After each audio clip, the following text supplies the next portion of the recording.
معزز برادران اسلام، عاشقان مصطفیٰ، حاضرین و سامعین، السلام علیکم ورحمۃ اللہ وبرکاتہ۔ وعلیکم السلام۔ آج کی یہ محفل درس قرآن پاک میں ہم حاضر ہیں۔ اللہ تعالیٰ سے دعا ہے اللہ تعالیٰ ہماری حال قبول منظور فرمائے، اور مولا کائنات حضرت علی رضی اللہ عنہ آپ کے ذکر خیر سے ہم سب کے دلوں کو منور فرمائے۔ رمضان شریف کا آخری عشرہ شروع ہو چکا ہے، اور پہلا عشرہ رحمت کا، دوسرا بخشش کا، اور تیسرا عشرہ اللہ نے جہنم کا آزادی کا رکھا ہوا ہے۔ سبحان اللہ۔ اللہ پوری امت مسلمہ کو جہنم سے آزاد فرمائے۔ اس ماہ مقدس میں بہت سے عظیم الشان واقعات ہوئے، ان میں سے ایک ایسا واقعہ رونما ہوا کہ جو امت مسلمہ کے لیے ایک بہت بڑا سانحے کا سبب بنا۔ حضرت علی المرتضیٰ شیر خدا رضی اللہ عنہ، جو اسلام کی عظیم ہستی و شخصیت کے، جو آقا کریم علیہ السلام کے قرابت دار، آپ کے داماد، چچا زاد بھائی اور خلیفہ راشد ہیں، جن کی عظمتیں اور بزرگی رب کائنات نے قرآن میں بھی بیان فرمائی، اور میرے آقا کریم صلی اللہ علیہ وسلم کے فرمودات میں بھی اس کے احکامات موجود ہیں۔ اللہ تعالیٰ نے ارشاد فرمایا، قل لا اسألکم علیہ اجرا الا المودۃ فی القربى۔ اے محبوب صلی اللہ علیہ وسلم، آپ ارشاد فرما دیں کہ جو میں نے تبلیغ دین فرمائی ہے، اس پر میں تجھ سے کوئی اجرت اور معاوضہ طلب نہیں کرتا، الا المودۃ فی القربى، مگر اپنے قرابت داروں کی محبت و مودت چاہتا ہوں۔ ہر نبی نے یہ کہا، لا اسألکم علیہ اجرا، میں تم سے کوئی اجرت نہیں چاہتا، لیکن حضور علیہ السلام نے اضافہ کیا، یعنی اللہ نے کیا کہ الا المودۃ فی القربى، لیکن قرابت داروں کی محبت چاہتا ہوں۔ اب یہاں سوال پیدا ہوتا ہے کہ حضور علیہ السلام نے مانگا بھی نہیں اور پھر مانگ لیا، اس کی وجہ کیا؟ تو اس کی وجہ یہ ہے کہ اس کا سبب یہ نہیں ہے کہ وہ ہماری محبت کے محتاج ہیں، یہ مطلب نہیں ہے۔ اصل میں اللہ تعالیٰ ہمیں نوازنا چاہتا ہے، عطا فرمانا چاہتا ہے، تو اللہ تعالیٰ فرماتا ہے کہ اگر تم نے میری بارگاہ سے انعام لینا ہے تو در مصطفیٰ کے سواری بن جائے، سور کے قرابت داروں سے محبت کریں، گھر والوں کی خیر مانگے، جب تم ان کی خیر مانگو گے اللہ تمہیں خیر عطا فرما دے گا۔ اب یہاں محبت نہیں فرمایا، مودت فرمایا۔ تو محبت اور مودت میں فرق یہ ہے کہ مودت یہ ہے کہ پانی سے مچھلی کو محبت نہیں ہے، مودت ہے، یعنی بغیر پانی کے مچھلی مر جائے گی۔ ایسے ہی ہمیں آکسیجن کے ساتھ محبت نہیں ہے، مودت ہے، یعنی ہمیں آکسیجن نہیں ملے گی تو انسان بھی مر جائے گا۔ تو گویا اللہ تعالیٰ فرمانا چاہتا ہے کہ جو قرابت داروں سے، نبی پاک علیہ السلام کے قرابت داروں سے مودت نہیں رکھے گا، گویا کہ وہ ایمان کے اعتبار سے مر جائے گا، اس کا ایمان ختم ہو جائے گا، اس لیے کہ اصل زندگی ایمان ہے، اصل زندگی ایمان ہے۔ مثلا بعض لوگ ایسے ہیں کہ جو زندہ ہیں، کافر زندہ ہیں، لیکن اللہ کہتا ہے مردہ ہیں، اور اہل ایمان اگرچہ ان کا کیما بھی ہو جائے، شہید ہو جائیں، تو اللہ کہتا ہے ان کو مردہ کہنا تو کجا، ان کو مردہ گمان بھی نہیں کرنا، وہ زندہ ہیں، اللہ ان کو اپنی بارگاہ سے رزق بھی عطا فرماتا ہے۔ تو حضرت مولا کائنات علی شیر خدا رضی اللہ عنہ، آپ کی زندگی کا عظیم الشان جو ہے وہ ہر پہلو ہی عظیم الشان ہے۔ مثلا آتا ہے روایات میں کہ آپ جب پیدا ہوئے تو خانہ کعبہ میں پیدا ہوئے، جب آپ کی ولادت ہوئی تو خانہ کعبہ کے اندر ہوئی، اور جب انسان کا آخر انجام ہے، اختتام ہے، موت آنی ہے، تو جیسے فوجی صاحب بھی پڑھ رہے تھے کہ جمعے کا روز ہو تو ہم اچھے وقت کی دعا مانگتے ہیں اللہ تعالیٰ سے۔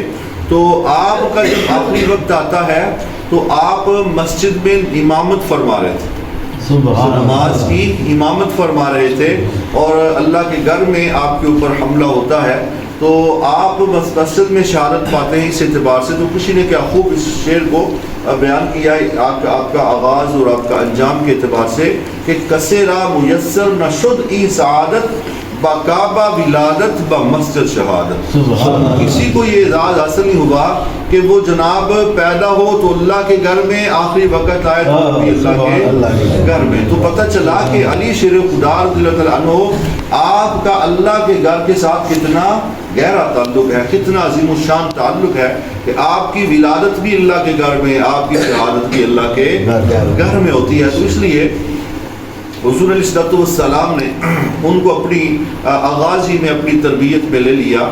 آپ ابھی چھوٹے تھے تو حضور علیہ السلام کی پرورش فرماتے ہیں، اپنے خاص رکھتے ہیں. تو جب اللہ کی جانب سے حکم ہوا کہ آپ اسلام کی تبلیغ کا اعلان فرمائیں، عام اعلان فرما دیں، تو حضور علیہ السلام نے حضرت علی المرتضیٰ شیر خدا رضی اللہ تعالیٰ عنہ کی ڈیوٹی لگائی کہ آپ جو برادری کے لوگ ہیں، جو اپنے ہمارے خاندان ہیں، کیونکہ اپنے خاندان سے شروع کیا. اللہ فرماتا ہے وَأَنذِرْ عَشِيرَتَكَ الْأَقْرَبِينَ، اپنے رشتہ داروں کو اکٹھا کریں. تو تبلیغ ہوتی ہی گھر سے شروع ہے، پھر آگے لوگوں تک بھی پہنچانا ہے تو ساری دنیا تک پہنچائی. تو سب سے پہلے گھر والوں کو بلایا، سارے احباب آ گئے. تو حضور علیہ السلام نے ان کو خطبہ ارشاد فرمایا اور پھر ارشاد فرمایا کہ بھئی میں تمہارے پاس ایک دین لے کر آیا ہوں، مجھے اللہ نے رسول بنایا ہے، بھیجا ہے. اللہ ایک ہے، میں اس کا بھیجا ہوا رسول ہوں اور یہ میری تعلیمات ہیں، تم تسلیم کرو. تو وہ لوگ جو پہلے بڑی آپ کی تعریفیں بھی کر رہے تھے، بات بھی سن رہے تھے، لیکن حضور علیہ السلام نے جب اللہ تعالیٰ کی وحدانیت اور اپنی رسالت کی بات کی تو سب کے منہ بن گئے. چاہیے تو یہ تھا کہ خوش قسمتی ہوتی مان لیتے، لیکن نہیں مانا. حتیٰ کہ ابو لہب نے تو بکواس بھی کر دی. تو حضور علیہ السلام تو خاموش رہے، لیکن اللہ کو برداشت نہ ہوا. اللہ نے اس کی مذمت میں پوری سورہ لہب کو نازل فرما دی. حضور دیکھیں بات کرتے ہوئے بندہ ہاتھ اٹھاتا ہے، ہلاتا ہے، یہ ایک فطری بات ہے. تو اس نے معاذاللہ حضور علیہ السلام کی جو ہے وہ اس طرح توہین بھی کی کہ تیرا ہاتھ ٹوٹ جائے. تو معاذاللہ اس نے اس طرح بکواس کی تو اللہ نے فرمایا ایک کی تیرے دیوی ٹوٹ گئے، تیرے دونوں ہاتھ ٹوٹ گئے اور تیری بڈھی بھی جل گئی. تو لہٰذا اس کی مذمت آپ جانتے ہیں، سورہ مقدسہ موجود ہے. تو حضور علیہ السلام کی اس میں نعت ہے، حضور کی نعت ہے کہ جب دشمنوں کی مذمت بیان کی جائے تو اپنوں کی محبت بیان ہوتی ہے. تو اللہ نے، یہ اللہ کا طریقہ ہے، سنت ہے کہ حضور کے دشمنوں کو جواب دینا. تو حضور علیہ السلام نے جب یہ پیغام دیا تو سب نے انکار کر دیا. انہوں نے کہا جی آپ کیسی باتیں کرتے ہیں، ہم آپ کی بات کو تسلیم نہیں کرتے. تو حضرت علی شیر خدا رضی اللہ تعالیٰ عنہ ابھی عمر میں تھوڑے چھوٹے تھے، 9-10 سال کی عمر پاک تھی. تو شعور اتنا زیادہ تھا جس کی جو ہے وہ خانہ کعبہ میں ولادت ہو یا ولادت وقت بھی آتا ہے کہ آپ نے آنکھیں نہیں کھولی جب تک حضور کا دیدار نہیں کر لیا. یعنی آنکھیں کھولی. اب یہاں محبت والے اپنا اپنا انداز پیش کرتے ہیں کہ آپ چونکہ خانہ کعبہ میں پیدا ہوئے، یا اللہ تعالیٰ اپنے بندوں کو شعور بھی عطا کرتا ہے نا، بصیرت اور بصارت بھی عطا کرتا ہے. جیسا کہ آپ کی اولاد میں حضرت غوث پاک رضی اللہ تعالیٰ عنہ، آپ کی ولادت رمضان میں ہوتی ہے تو آپ پورا رمضان ماں کا دودھ بھی نہیں پیتے. حالانکہ بچوں پر تو روزہ فرض نہیں ہوتا نا. تو یہ ایک اولاد کی شان ہے، تو آپ کے آبا کی شان کیا ہوگی، مولا علی کا مقام کیا ہوگا. تو آپ نے آنکھیں نہیں کھولی. گھر والے پریشان ہو گئے کہ شاید بچے کی آنکھوں کو مسئلہ ہے، لیکن جو ہی میرے آقا کریم صلی اللہ علیہ وسلم نے اٹھایا تو آپ نے فوراً آنکھوں کو کھول دیا. یعنی آپ محبت والے کہتے ہیں کہ آپ گویا یہ چاہ رہے تھے، کہہ رہے تھے کہ میری آنکھ کھلے. خانہ کعبہ میں تو بت بھی پڑے ہوئے ہیں، اللہ کا گھر ہے لیکن بت بھی پڑے ہوئے ہیں، تو میری آنکھ کھلے تو بت پہ اوپر نہ جائے، میری آنکھ کھلے تو چہرہ مصطفیٰ کے اوپر جائے. تو اس لیے آپ نے آنکھ کھولی. رسول علیہ السلام نے لاب دان بھی عطا فرمایا. تو غرض اس کے رنگ نظر آتے ہیں. میرے آقا کریم صلی اللہ علیہ وسلم نے فرمایا کہ میرا جسم، میرا خون علی کا خون، میرا جسم علی کا جسم، ٹھیک ہے، میرا جو ہے وہ لحموں کا لحمی، جسموں کا جسمی. حضرت پیر مہر علی شاہ رحمۃ اللہ علیہ بھی فرماتے ہیں کہ مہر علی ہے حب نبی، حب نبی ہے مہر علی. مہر علی ہے حب نبی، حب نبی ہے مہر علی. لحموں کا لحمی، جسموں کا جسمی، فرق نہیں مابین کیا. تو ایک اللہ تعالیٰ نے ان کا جو ہے وہ جز رکھا اور مغز رکھا، اور منبع اور مبدا جو ہے حضور علیہ السلام کے ساتھ ہے. تو حضور علیہ السلام کی تربیت بھی رہی. تو آپ سب سے چھوٹے ہیں تو آپ کھڑے ہو گئے، برداشت نہ ہوا، برداشت نہ ہوا. شعور اللہ نے بصیرت عطا فرمائی ہوئی تھی. آپ کھڑے ہو گئے، آپ چھوٹے تھے، ایک سائڈ پہ بیٹھے ہوئے ہیں. تو آپ نے فرمایا اگرچہ میں اس مجلس میں عمر میں چھوٹا ہوں لیکن میں آپ کی بات کی تصدیق اور تائید کرتا ہوں. تو حضرت علی شیر خدا رضی اللہ تعالیٰ عنہ نے سب سے پہلے حضور علیہ الصلوۃ والسلام پر ایمان بھی لائے اور نصرت اور مدد کا وعدہ بھی اور اعلان بھی فرما دیا.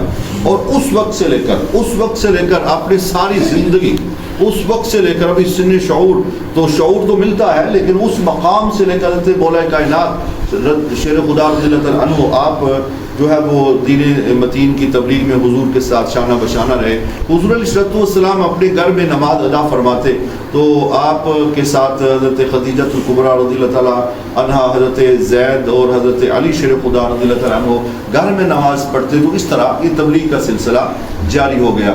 اور حضرت علی شیر خدا رضی اللہ تعالیٰ عنہ آپ کو اللہ تعالیٰ نے یہ شانیں بھی عطا فرمائی. قرآن میں اس کا ذکر موجود ہے کہ ایک واقعہ آپ کو پتہ ہے، عیسائی آگے اور عیسائیوں نے آ کر آپ کو چیلنج کر دیا مناظرے کا. اب مناظرہ جو ہے وہ نبی پاک صلی اللہ علیہ وسلم کے ساتھ کون کر سکتا تھا؟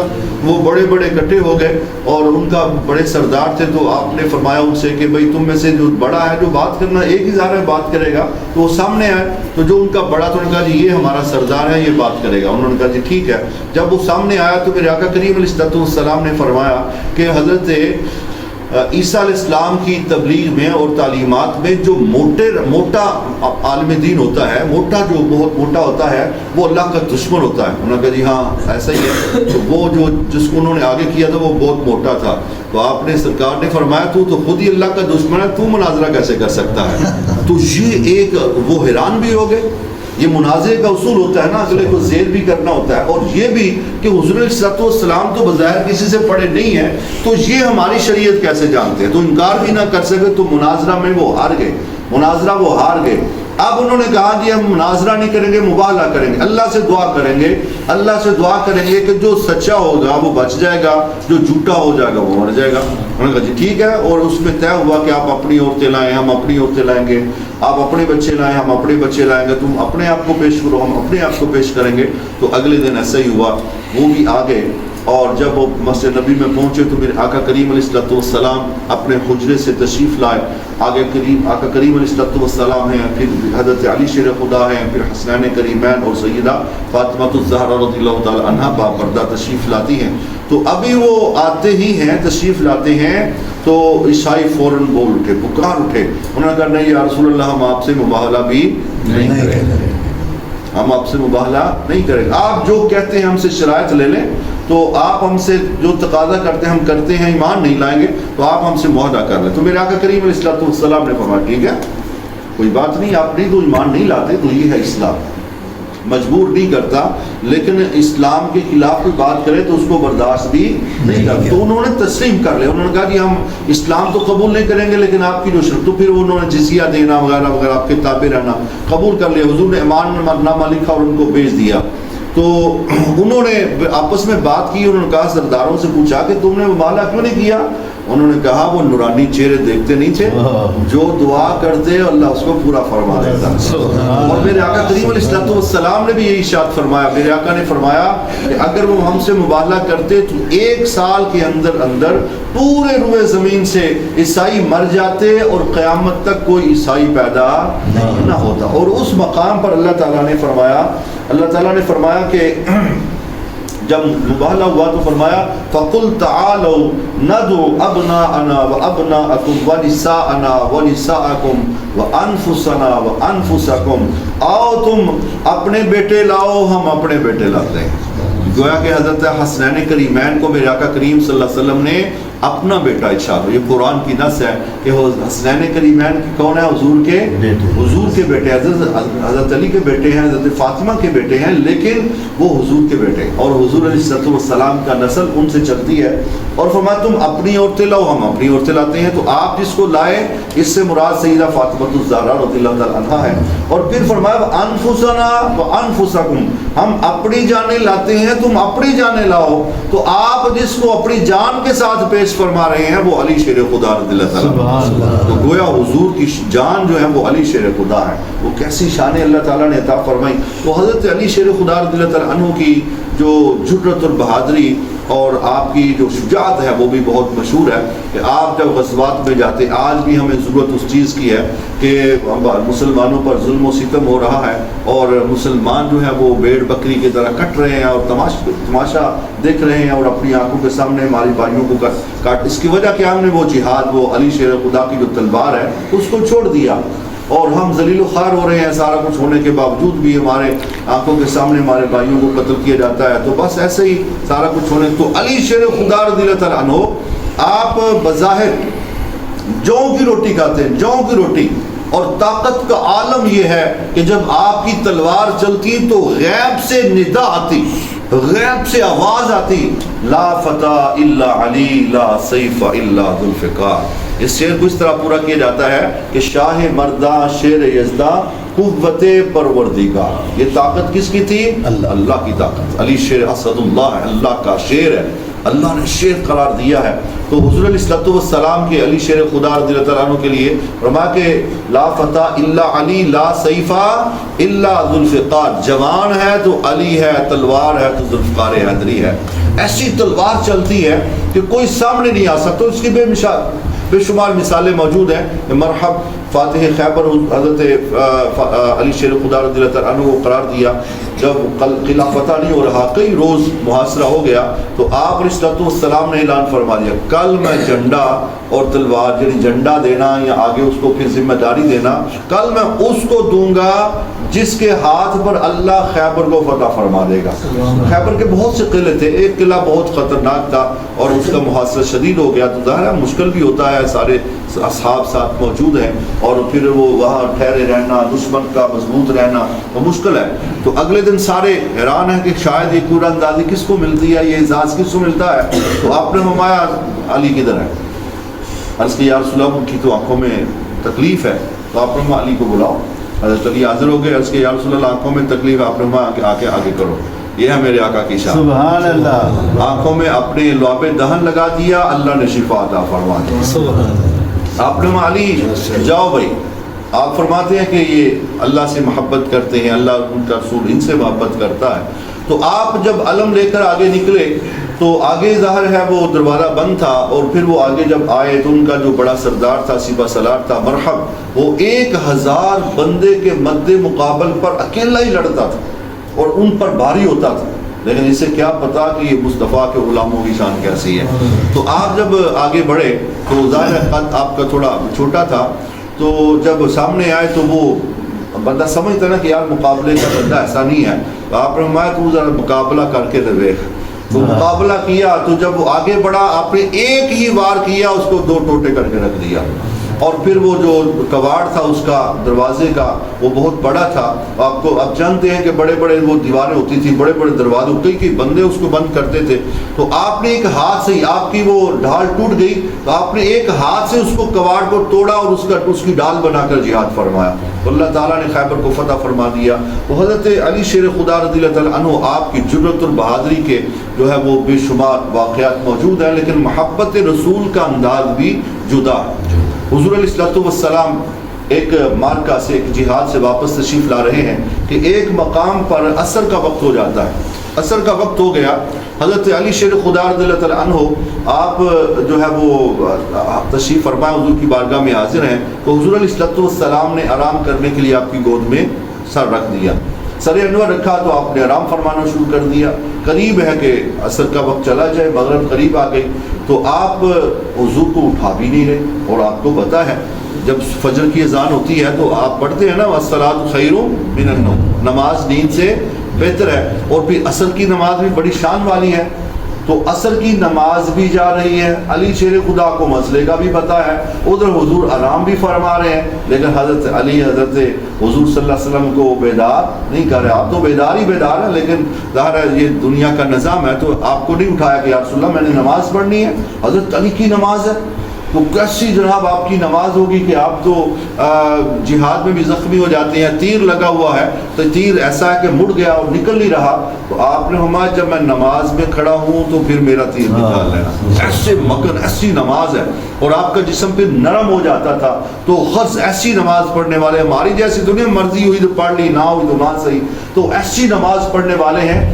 تو قریب ہے کہ آپ کی آنکھوں سے آنسو نکل آئے، عصر کی نماز کا وقت جا رہا ہے، تو ہمارے بزرگ فرماتے ہیں کہ حضور سارا جانتے تھے، حضور سارا کچھ جانتے تھے، بس بتانا چاہتے تھے لوگوں کو کہ بھائی نماز وہ ہے جو محبت مصطفیٰ میں ادا کی جائے، اور محبت مصطفیٰ میں نماز قربان بھی کر دی جائے تب بھی قبول ہو جاتی ہے۔ تو خود ادائیں ہیں ایسی، تو آپ نے آنکھیں کھولی، آنسو دیکھے حضرت علی کے، فرمایا علی کیا ہوا؟ اسے یا رسول اللہ میری ابھی نماز رہتی ہے اور سورج غروب ہو رہا ہے اور اس لیے پریشان تھا، اٹھانا بھی مناسب نہیں سمجھا۔ تو آپ نے فرمایا علی کیا چاہتے ہو؟ یہ دیکھو نا سورج ہے نا، سورج یہ کسی کا پابند اور محتاج نہیں ہے، اللہ کا نظام ہے، چل رہا ہے، اگر اس میں فرق آ جائے تو پھر نظام کائنات میں تبدیلی آ جاتی ہے، یہ اللہ کا نظام ہے۔ تو آپ نے فرمایا کہ علی قضا پڑھنی ہے کہ ادا پڑھنی ہے؟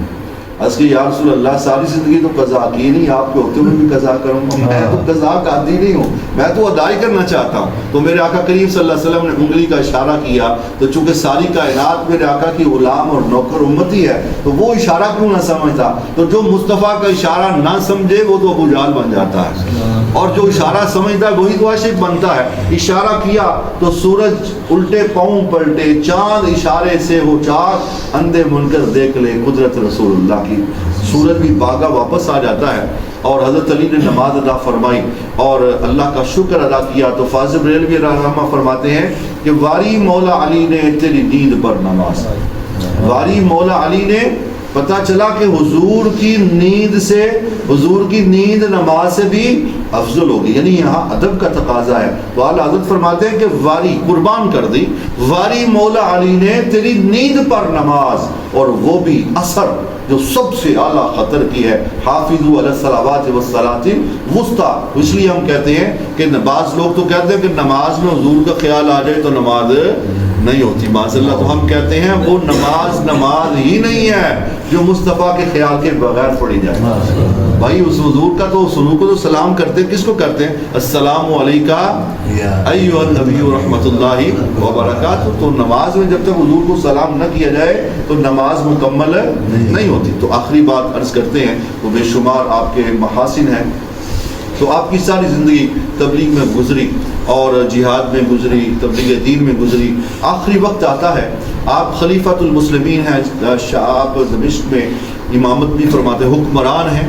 آپ دیکھنا آج کا ماحول یہ ہے کہ جو ہمارے حکمران ہیں وہ مسجد میں آنا توہین سمجھتے ہیں، مسجد میں آنا وہ کہتے ہیں یہ ہمارا کام ہی نہیں ہے، ہمارے پاس فرصت ہی نہیں ہے۔ لیکن علی شیر خدا جس کی حکومت ظاہری بھی حکومت ہے اور باطنی بھی حکومت ہے، اصل حکومت ہی انہیں کی ہے، تو وہ ایسے ہیں کہ جب حکمران بھی ہیں، حاکم وقت بھی ہیں، تو کہاں گھر میں سوئے نہیں ہیں بلکہ مصلی رسول پر امامت فرما رہے ہیں، سبحان اللہ، مقتدی بھی نہیں ہے، امام ہیں اور امامت فرما رہے ہیں۔ تو ان کی امامت کی شان کیسی ہوگی؟ آپ امامت فرما رہے ہیں، مصلی رسول پر ہیں، حاکم بھی ہیں اور اللہ کے گھر میں کھڑے ہیں۔ تو ایسے میں ایک ایسا بدبخت، یہ بھی بہت سا دکھ والا تکلیف والا معاملہ ہے، تو جس کا نام ہے عبد الرحمن۔ کوئی سکھ ہوتا، کوئی ہندو ہوتا، کوئی عیسائی ہوتا، کوئی یہودی ہوتا، اور بات ہوتی، تو جو قتل کرنے والا کون ہے؟ عبد الرحمن۔ تو عبد الرحمن وہ کافر تو نہیں نہ ہوتا، مسلمانوں کا نام ہے نا، اللہ کا بڑا پیارا نام ہے عبداللہ، عبد الرحمن، اللہ کو پیارے نام ہے۔ تو پتہ چلا کہ وہ بظاہر مسلمان تھا، لیکن وہ مسلمان کیسا؟ وہ مسلمان کیا رہا؟ تو مسلمان نہیں تھا، وہ خارجی تھا، جو قرآن کا نام لیتے، نام قرآن کا لیتے معاذ اللہ، لیکن قرآن کے ہی منکر، قرآن کے بھی منکر۔ اس لیے سمجھنا پڑے گا کہ قرآن سب کی خوراک اور دعا نہیں ہے۔ تو وہ کہتے تھے معاذ اللہ کہ علی بے ایمان ہو گیا، علی مسلمان ہی نہیں رہا معاذ اللہ، علی جو ہے وہ دین سے پھر گیا ہے معاذ اللہ، اس طرح کا ان کا نظریہ تھا۔ تو وہ خارجی تھا، اس نے حملہ کر دیا، حالانکہ حافظ بھی تھا۔ تو قرآن سب کو سمجھ نہیں آتا جب تک مصطفیٰ سے محبت نہ کی جائے، اس لیے سب کو ادب نہیں ہوتا۔ تو لہٰذا اس نے آ کر حملہ کر دیا۔ جب آپ کے اوپر حملہ کیا آپ زخمی ہو گئے۔ اب دیکھیے کتنا کمال ہے، یہ آخری بات ہے، کتنا کمال ہے، آپ زخمی ہو گئے اور جو یہ بدبخت تھا پکڑا گیا، قاتل کو پکڑ لیا، حسنین کریمین تشریف فرما ہے۔ تو آپ نے فرمایا کہ میں بچ گیا تو پھر میں آپ ہی فیصلہ کروں، اس زخم سے میں اگر بچ گیا تو فیصلہ میں خود کروں گا، لیکن میں اگر فوت ہو گیا، شہید ہو جاتا ہوں، تو پھر اس کو ایسی ہی سزا دینا جو بنتی ہے، یعنی اس کے ساتھ زیادتی نہیں کرنی، یعنی مسئلہ وغیرہ نہیں کرنا، بہت جلانا نہیں ہے، یہ شریعت نے اسلام نے منع کیا، بس اس کو قتل ہی کرنا ہے بطور قصاص۔ میں بچ گیا تو پھر میری مرضی، میں معاف بھی کر دوں، جو چاہوں کر دوں، لیکن بعد میں آپ وارث ہیں تو آپ نے اگر کرنا ہے قصاص میں صرف اس کو قتل ہی کرنا ہے، اس کا مسئلہ وغیرہ اس طرح تشدد نہیں کرنا۔ تو اس وقت جب آپ کے اوپر اس نے حملہ کیا تو بظاہر تو قاتل کامیاب ہو رہا تھا، ہمارے تو یہی ہوتا ہے نا، عام طور پر یہی سمجھا جاتا ہے کہ وہ بھائی کامیاب ہو گیا، یا مثال کے طور پر معاذ اللہ اسرائیل سمجھے کہ وہ ظاہر مار رہا ہے مسلمان، وہ کامیاب ہو گیا، مسلمان ناکام۔ ایسا نہیں ہے، مسلمان ناکام نہیں ہوتا۔ یہ مولا علی شیر خدا رضی اللہ تعالیٰ عنہ نے فلسفہ سمجھا دیا کہ مسلمان کسی حالت میں بھی ناکام نہیں ہوتا، مسلمان کامیاب ہی کامیاب ہے، مسلمان جیت جاتا ہے، غازی بن جاتا ہے، اور مسلمان شہید ہو جائے تو پھر بھی کامیاب ہو جاتا ہے، وہ تو ہونے میں بھی شہادت ملی۔ آپ نے جو جملہ آپ کی زبان پر جملہ تھا، آپ نے ہائے وائے شائے کچھ نہیں کیا، بچوں کا اور یہ اور کیا ہو گیا میرا اقتدار، کچھ نہیں کہا، بلکہ آپ کہتے ہیں فزت برب الکعبہ، اللہ فزت برب الکعبہ، رب کعبہ کی قسم میں کامیاب ہو گیا، اتنا یقین ہے۔ اب دیکھیں الحمدللہ ہم نماز پڑھی، ہم نے، اللہ کا شکر ہے، اللہ قبول فرما لے، یہ اللہ کا فضل ہے، مہربانی ہے اس کی، اس نے ہمیں توفیق عطا فرما دی، تو ہم اللہ سے امید کر سکتے، لیکن ہم یہ نہیں کہیں گے کہ ہم ناکام ہو گئے، یار کڑی سونا بھی سی، کام بھی کرنا تھا وغیرہ وغیرہ، یہ کامیابی اللہ کا فضل ہے۔ تو اس میں یقین محکم ہونا چاہیے، ہمیں یقین ہونا چاہیے کہ ہم کامیاب ہیں، ہم اچھا سودا کر رہے ہیں، ہم اچھا فیصلہ اچھا کام کر رہے ہیں۔ تو لوگوں کو بعض اوقات شک ہوتا ہے کہ یار میں نے نماز پڑھی ہے، پتہ نہیں فائدہ بھی ہے کہ نہیں، میں نے یار یہ اچھا کام کیا ہے، فائدہ بھی ہے، تو شک نہیں ہونا چاہیے، یقین ہونا چاہیے۔ تو مولا کائنات سے خدا رضی اللہ تعالیٰ عنہ شہید ہو رہے ہیں، اور آپ فرماتے ہیں فزت برب الکعبہ، رب کعبہ کی قسم میں کامیاب ہو گیا، وہ ناکام ہو گیا، اس لیے کہ میں نماز بھی پڑھ رہا تھا، نماز بھی پڑھا رہا تھا، اللہ کے گھر میں تھا، دین کی تعلیم میں خدمت میں موجود تھا، مصروف تھا اور ایمان پر تھا، میں کامیاب ہوا۔ اور یہ جو اپنے آپ کو اسلام کا بردار سمجھتا ہے یہ ناکام ہو گیا، میں کامیاب ہو گیا اور یہ ناکام ہو گیا۔ تو یہ اسلام کا فلسفہ، اللہ تعالیٰ کا لاکھ شکر ہے کہ مولا کائنات حضرت علی شیر خدا رضی اللہ تعالیٰ عنہ آپ کا یوم شہادت 21 رمضان شریف، کچھ روز آپ پر حملہ ہوا تو آپ تکلیف میں رہے اس زخم کی وجہ سے، اور پھر 21 رمضان شریف کو آپ کا یوم شہادت ہے۔ الحمدللہ ان کی یاد سے اللہ تعالیٰ نے ہمیں جو ہے وہ منانے کی توفیق عطا فرمائی۔ اللہ تعالیٰ آپ کے فیضان سے ہم سب کو مستفید فرمائے۔ وآخر دعوانا الحمدللہ رب العالمین۔